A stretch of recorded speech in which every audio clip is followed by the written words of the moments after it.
Hey y'all, welcome to my channel. Welcome to Lamp and Light Fellowship of Nurses, and I am your host, Nurse Fran.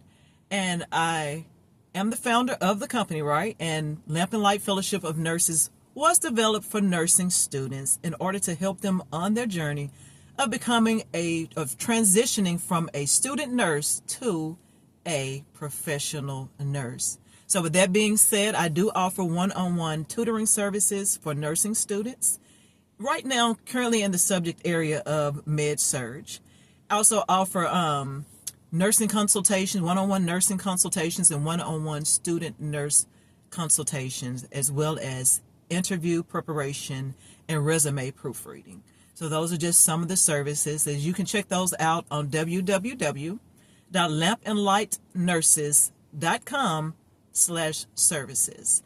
So this is what we were going to talk about today. We're talking about time management. And for the sake of time management, because I know y'all have other things to do, I'm going to give you one nursing tip or one time management tip that's going to help you not only in nursing school, but it's also going to help you at home and in other areas, because outside of nursing school, you may be a parent, right? So you have things going on outside of nursing school.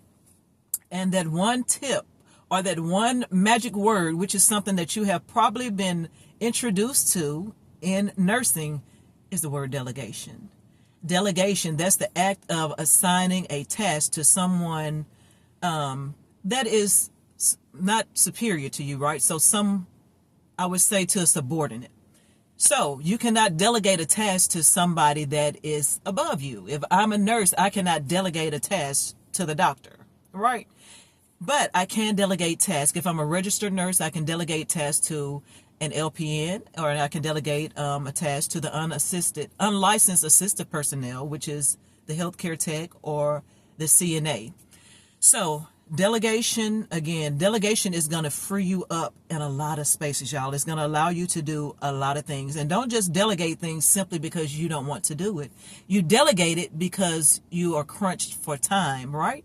Or you have other pots that are in the fire that take priority over the task that you are delegating. So, with that being said, delegation is going to help you in a lot of areas.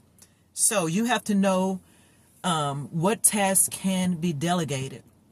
So familiarize yourself with it. What tasks can I, as the RN, or I, as the LPN, what can I delegate to the UAP, right?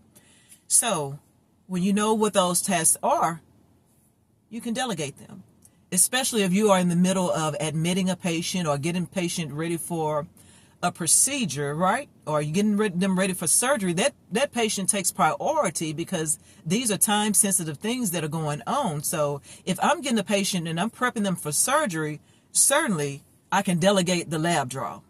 Certainly I can delegate somebody putting a Foley in the room in patient 13A, right? I can do that. I can delegate those things. So in order to free me up and in order for, so that I can put my focus and attention on the pressing issue or the priority, I have to delegate.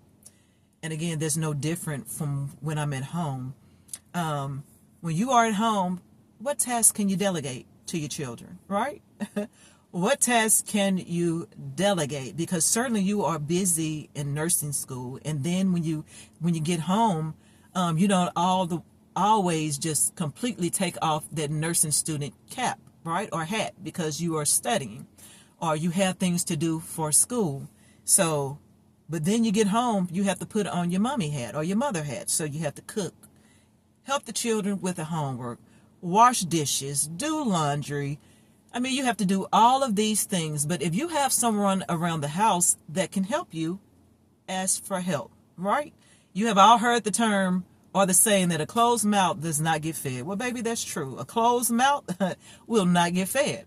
So delegate those tasks at home. Know what tasks your children are capable of doing. Know what tasks your spouse is capable of doing, right?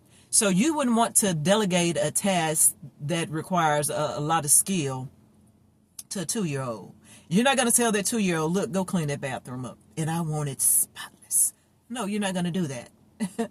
I hope you're not doing that anyway. Not letting them children work around those chemicals like that. Baby, we don't do that, right? We learn in nursing school. We don't want our child to have aspiration pneumonia, right? So anyway, we're not delegating tasks to people or someone in our household. We're not delegating tasks that they're not capable of doing, right? But if they're old enough, look, somebody that's 10 is perfectly capable of loading the dishwasher.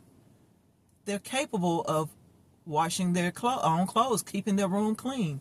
So these things, y'all, is going to free you up to study. And don't be too proud to ask for help. I said I was going to give you one tip, but actually I'm going to throw a bonus one in there. The second one is to ask for help. Don't be afraid to ask for help. Don't be embarrassed to ask for help, because sometimes people see asking for help as a sign of weakness. Sometimes people see tasks, asking for help as a sign of, oh, I don't have it all together. None of us have it all together, right? But that is nothing to be embarrassed about. We need help. Sometimes it just takes a village.